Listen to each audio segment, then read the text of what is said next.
be presenting and talking about podiatry and the role of the podiatrist. I'm really grateful if you can keep microphones and cameras off, which I think they are, and there will be opportunities for you to write questions in the chat as we go through. So just to give a little bit of an overview about the AHP world before we talk about podiatry. So the allied health professions are the third largest clinical workforce in health and care. In the main, they are a degree level profession and are professionally autonomous practitioners. So this means they are able to make their own clinical decisions within their scope of practice. There are currently 14 AHP professions covering 15 specific roles, and you'll see on this slide that there are 16 professionals, and that's because in the UK, prosthetics and orthotists are dual registered as one profession. So there may be some professions that you've never heard of, and if you're interested in a career in health and care and you don't quite know what you want to do yet, we would encourage you to look at all of the AHP roles. So within this webinar series, there will be 7 AHP careers, and today we're going to talk about podiatry. So I'm going to stop sharing and hand over to Phil for the first section. Okay, so my name's Phil Holloway. I'm an MSK podiatrist, and I thought the best way to maybe take you through some of this would be to give you a little bit of insight into what life is like as a patient going through care within podiatry. But before we do that, there's a little video that has been prepared that gives a bit of an overview as to what podiatry looks like in very basic terms. Now, because we're sharing this online, the video itself may not be of the very best quality, but hopefully you should be able to hear the audio and still get a good idea of how the video is supposed to sound. We'll put a link to the video when this gets published on YouTube in the description below the YouTube.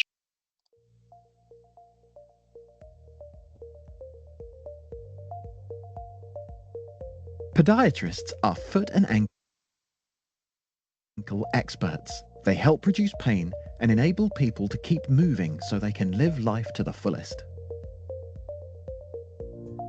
We're expertly trained to assess, diagnose, prevent and treat a broad range of foot problems, from sports injuries and painful joints to foot wounds and long-term health conditions. Imagine using your skills and expertise to help patients with a wide variety of foot, ankle and lower limb issues, making a real difference to people's quality of life. As a podiatrist, you'll work in a variety of settings: hospitals, GP practices, health centres, sometimes visiting patients in their home.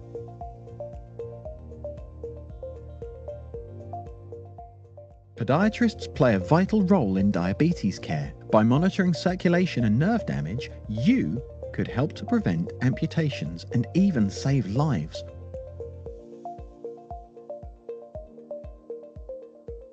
Podiatrists also perform minor surgery. We use a small injection to numb the pain and then remove painful ingrown toenails and skin lesions, helping patients to get back on their feet. You could be a foot detective. Learn to assess how people walk, run and move to uncover the source of their pain. Then offer treatments like exercise programs or prescribe custom-made insoles to keep them active and pain-free. Podiatry support workers are also essential team members. They assist with assessments, treatments and preparing patients for procedures, ensuring that clinics run smoothly.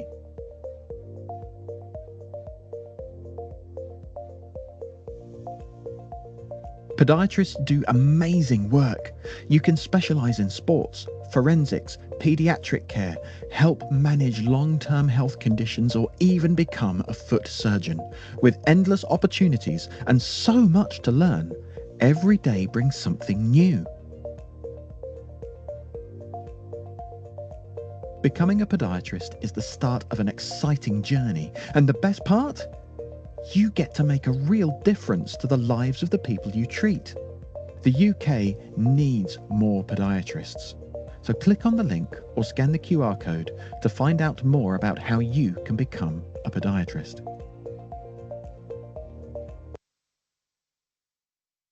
That gives sort of a rough overview. That link on just a second. And then what that doesn't necessarily do is it doesn't give you an idea of what the experience is like from the patient perspective. Because one of the wonderful things about podiatry is that you can actually follow a patient through a bit of a journey with us. We get to spend a lot more time with our patients than some other healthcare professionals. Oh, it's not going to let me move on to the next bit. There we are. So we've already looked at what is podiatry. So we are foot and ankle and lower limb specialists dealing with wound care, rheumatology, sports injuries, surgery. I've put wound care on there twice because we do an awful lot of it. But the big thing that ties a lot of these things together is diabetes. So diabetes is one of those conditions that really, really affects the foot and ankle in a big way. And those are the patients that we tend to come into contact with the most. So there are 5.8 million people in the UK with diabetes. Many of them don't know that they have diabetes. There are lots of them that are just being picked up through routine screening. Chances are you know someone who has diabetes. And these are people like Bob. Meet Bob. So Bob has diabetes, but his journey with podiatry started when he was very, very young. Now, he initially turned up to podiatry because he got an infected ingrowing toenail. He got something that looks a bit like that. And there is a miniature young Bob being very upset at his painful toe. So he came in and visited a podiatrist, and the podiatrist took a little look and decided that he needed nail surgery. So first of all, the podiatrist took a little needle filled with local anesthetic and numbs the toe. Once the toe's numbed, they were able to put an incision down the nail and then carefully remove that section of the nail, allowing the toe to heal. And a few weeks later, Mini Bob's toe is healed and Mini Bob is nice and happy again. Now, as the years go on, Bob gets a bit older. He puts on a little bit of weight. He's no longer as young and sprightly as he was, but he decides that he needs to get fit. So he starts doing some exercise. Unfortunately, Bob has spent a lot of years not doing a lot of exercise. And as often happens to people who start doing a lot when they've done nothing before, he ends up with an injury on his foot. And yet again, he goes to see a podiatrist. So the podiatrist examines his foot, orders some x-rays to take a bit of a closer look at what's going inside, and then assesses Bob's gait. So the podiatrist then, we would take a look at the way that Bob's walking to see if we can get any clues as to why he may be injured in the way that he is. And we can then use some orthotics or insoles to change the way that his foot works, allowing the damaged parts of his feet to recover so that he can get back to being nice and active again. And this works out well. So the pain goes away. Bob stops using his insoles because this often happens, even though sometimes it's best to keep using them if you need them. But then he also stops exercising. He decides, well, exercising caused me pain, therefore I'm not going to exercise anymore. But Bob continues to get older and continues to get bigger, and he starts to get this patch of strange skin on his foot and some strange pains in his toes. So yet again, he goes back to the podiatrist. This time, the podiatrist gives the circulation a good check over. So the two pieces of equipment that are on the screen there are called Dopplers. The one on the left, we're using just to listen to what the artery in the foot is doing or in the ankle is doing, just to make sure there's enough blood getting down to keep the foot alive and happy and healthy. The one on the right is actually taking the patient's blood pressure, but taking their blood pressure from their toe. So making sure that the blood's getting down there with enough force to keep the foot alive, basically. The podiatrist also finds that Bob has lost a lot of feeling in the feet. So there's a little tool that's being used there called monofilament, which enables us to detect whether a patient is starting to lose protective feeling in their feet. And the feet can go completely numb in some cases, especially with diabetes. So Bob has no feeling in the feet. And in this case, Bob's circulation is not great. So there we have a little picture of an artery, and the artery is starting to get a bit clogged up. So the blood flow through to Bob's foot is not working as well as it used to. And then we get to the sinister bit, because that piece of hard skin on Bob's foot is hiding a very nasty little secret. He's got a couple of ulcers on his feet. Now, at this point in Bob's journey, our job as podiatrists is to prevent lesions like this, and like this, and like this, where that second toe has actually started to die completely. Our job is to try and stop those wounds from turning into this. So these are patients where it wasn't possible to get those wounds to heal, and they had to have part of their foot amputated. And this is our main job, is to try and make sure that patients don't end up in this situation. And ultimately, if patients don't get the treatment and the care they need from us, it can become life-threatening. So those wounds can turn into infections that can endanger people's lives. They end up in hospital, and some of them sadly don't survive. And that's kind of the real draw for me for podiatry, is that although most people tend to look at podiatry and they think feet, essentially what we're doing is we're saving people's lives. But we're doing it without the drama of A&E. We're doing it without the drama of the ambulance being there constantly.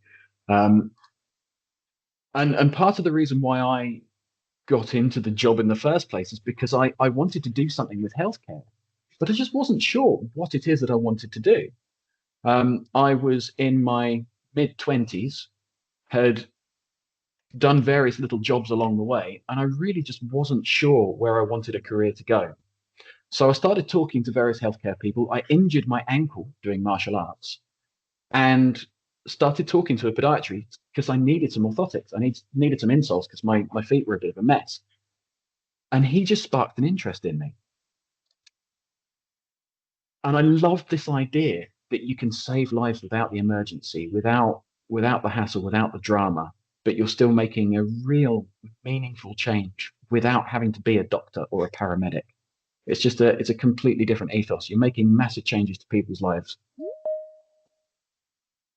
So there's another little video here that we're going to show you where we were discussing some of our podiatry apprentices and one of our podiatrists, just having a chat with them about their reasons for joining the profession. Having worked with patients in the community before and having seen wound care, the idea of following the patient's journey in the community and hopefully improving their quality of life really appealed to me, as well as sort of looking further into the anatomy and physiology side of things. So a little bit cliche, as a child I always wanted to be a nurse, but when I was doing my A-levels at college, I did quite a bit of work experience. And the work experience was with different health professions, so radiographers, nurses, opticians, you name it. I went round with different people, which was fantastic. But one of the persons I went round with was a chiropodist, or a podiatrist, I should say. And as soon as I sat in with her in one of her clinics, I was like, that's it, that's what I want to do. So that is why I became a podiatrist, because of this person whose clinic I sat in. My name is Millie. I started last year, so 2023. I'm now in year 2. I am 20 now, but I started when I was 19. Yeah. I came straight from A-levels, so I kind of took healthcare A-levels in the plan, like chemistry, biology, in the kind of plan to go into something related to healthcare. And then uni obviously is an option and everything, but I wanted to look at something more like on-the-job learning. So yeah, I looked into the apprenticeships and saw this. Didn't have a clue what it was, so I did a bit of work experience and kind of saw like what it involved, like what the plan was, everything like that. And I really liked it because it's very, it's a different setting than quite a lot of healthcare, because it's all like most of it is community. And yeah, I just thought the apprenticeship was the way to go and that I'd try it. I think my biggest worry was that I wasn't going to get a uni experience the same as everyone else. It's definitely not the same, but you go to uni like once a week and you get pretty much the same teaching, so the teaching is all there and the people there are lovely and you still meet like everyone else. There's a very big range of people as well. So yeah, I was a bit worried about that, but it was fine in the end. I think the most rewarding part is when you have more responsibility. So when you start, you just observe, and then as you go along, you then start to have your own clinics and can treat patients. And I think it's the treating patients and the doing more practical things, and as you become better, it's very rewarding and you feel like you're making a difference. So far this year, I think uni was it was very straightforward. So it was like you did your teaching, you had an exam, and then as it goes on in the year and you kind of develop your academic skills, it becomes just like a little bit harder. And I think that is something that the change between A-levels and uni was quite a different step. It wasn't harder, it was just different. But there's loads of support from uni and from work, so you just have to don't sit in silence, and you just have to actually ask people, and everyone's more than happy to help. So it's a great career if you want a non-hospital based healthcare job. There's obviously that element, but you can it's a wide range of home visits, going to different clinics. It's never the same. It's not just looking at someone's feet all day every day. There's lots to it. There's lots of different parts of podiatry, and you can kind of find your niche, and you can really get into it. Great, thank you, Phil. I'm going to share again, so just bear with me a moment.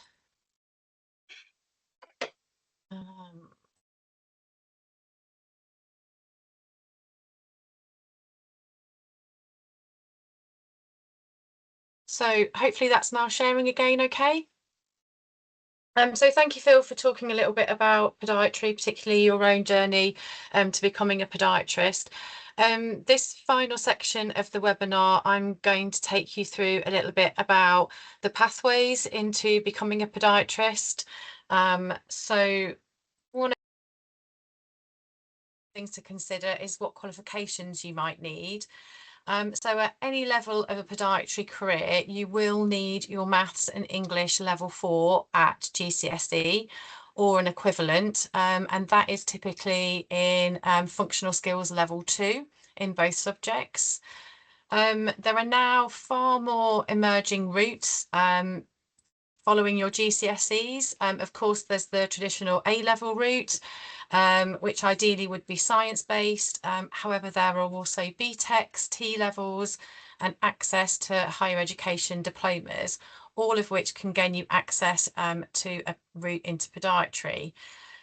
Equally, if you have enough points, but perhaps they're not in the desired subjects, you can still reach out and talk to universities, as they will often discuss with you on a case-by-case basis if your qualifications might be suitable.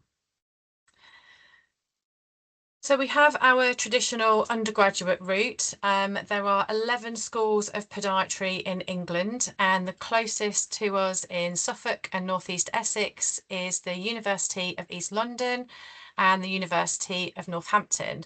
But you can choose to study at any of the universities across the UK. It's a 3-year full-time degree, and it involves academic modules, assessments and coursework. You will work in clinics and you will go out on clinical placements. But one of the really great things about the podiatry undergraduate degree is that you are eligible for at least £6,000 per academic year towards your course fees. So this can obviously significantly reduce the student debt, which a lot of undergraduate students do currently face. I've also included a link on this slide, which takes you to the Royal College of Podiatry website, where it can give details of all of the schools of podiatry across the UK. Both myself and Phil trained at Northampton. I was recently there, and they have a fabulous modern campus now, and a clinical facility that's directly attached to the hospital at Northampton. I think Phil and I would both agree that we very much enjoyed our experience at Northampton as students, and it does continue to be a great university provider for podiatry. We're also really excited in podiatry to be able to now offer apprenticeships, and both within Suffolk, so with Suffolk GP Federation, which is where Phil and I work, and also our colleagues in North East Essex. We do have apprentices within our services. This is a really great opportunity to earn while you learn. You follow exactly the same curriculum as the undergraduate degree. However, the course length might be slightly different. Our apprentices are currently on a 4-year programme, but you still reach the exact same qualification of being a fully qualified HCPC registered podiatrist on completion of the apprenticeship. Your tuition fees are paid for, and you still get the opportunity to interact with the university and peers, so you're not completely removed from the student experience. So in general, you have 3 days in the workplace, a day at university, and then a day of protected study time during your term times. But that can vary, and it does depend on which university is delivering the apprenticeship. So the really key thing with apprenticeships is that you have to apply for an apprenticeship post with an employer. So you do need to consider your CV, and you do need to think about selling yourself. Apprenticeships shouldn't be viewed as an easy option. You do need to be able to work and manage both your academic study and your work, and they can be highly competitive posts. So if you're looking for an apprenticeship, make sure you've considered how you might manage your work-life balance, and also try to know as much as you can about the podiatry profession as well. It's really good to come and spend some time shadowing and really getting to know what podiatry is and what we do. So we also have podiatry support workforce, and our support workforce play a vital role in our service delivery. But now there are more emerging training and courses which can facilitate you jumping onto either the apprenticeship or the undergraduate degree. And these are really great ways for you to get your skills and can offer you another possible route to becoming a qualified clinician. You still require your maths and English at level 4 GCSE for these roles, but any further training and support can be offered by your employer. So what is beyond graduation for podiatry? So once qualified as a podiatrist, podiatry can offer you countless opportunities. So whether you're developing in the NHS in specialist roles like Phil, who talked about his team lead and MSK specialist role, or if you're moving into something like management, which is where I currently spend a lot of my time. So I'm working a lot around to improve the delivery of podiatry across the service, but ultimately working to provide the best possible care that we can for our patients. So podiatry not only has opportunity in the NHS, you can become a private practitioner, you can even own your own business and set up your own business. It can take you around the world. There are numerous job opportunities abroad, and it's one of the few AHP professions where you can train all the way through to becoming a podiatric surgeon. Not to mention things like working as lecturers in universities, research, or even forensics. So podiatrists need and use a multitude of skills in their everyday working. Some of you will naturally have some of these skills, and some you can develop over time as you grow as a professional. But if these qualities resonate with you, then perhaps podiatry is for you. So good listening, caring nature, effective communication skills, an ability to problem solve, being creative, happy to work on your own, but also as part of a team, having an analytical mind, being inquisitive, and having a desire to help and improve the lives of the people you treat. Podiatry also is very much a hands-on, practical, clinical skills, and that's really underpinned by all the knowledge and expertise that you gain as you train as a podiatrist. So if you want to know more about podiatry, our professional body is a good place to start looking. And on this slide, there is a link and a QR code to their website. The Royal College of Podiatry's main objectives are to promote guidelines and standards of practice that are evidence-based and ensure the safety of patients and clinical outcomes with a focus on effectiveness. They also campaign to raise awareness among the general public and at government level that good lower limb health is essential and that podiatry plays a key role in managing and preventing lower limb and foot complications. I've also included a slide with a number of useful links that you can look at. There's some NHS based ones there, and there are some from our professional body, but all of which will give you a good insight into podiatry as a career. So the next webinar in our series will cover our colleagues in ODP. So there are operating department practitioners who work within the operating theatres in hospitals. And we've also got further webinars on occupational therapy, diagnostic radiography, therapeutic radiography, and speech and language. So that just leaves me to say that thank you for listening to myself and to my colleague Phil. We'll check the chat box for any questions, but I've put my email contact up there and also my colleague across in North East Essex, Joe. If you want to know more about podiatry, if you would like to come and shadow some of our services, do get in touch with us, send us an email, and we'd be more than happy to talk to you and try and arrange that. So thank you very much for coming today, and do let us know if you want to know more about podiatry.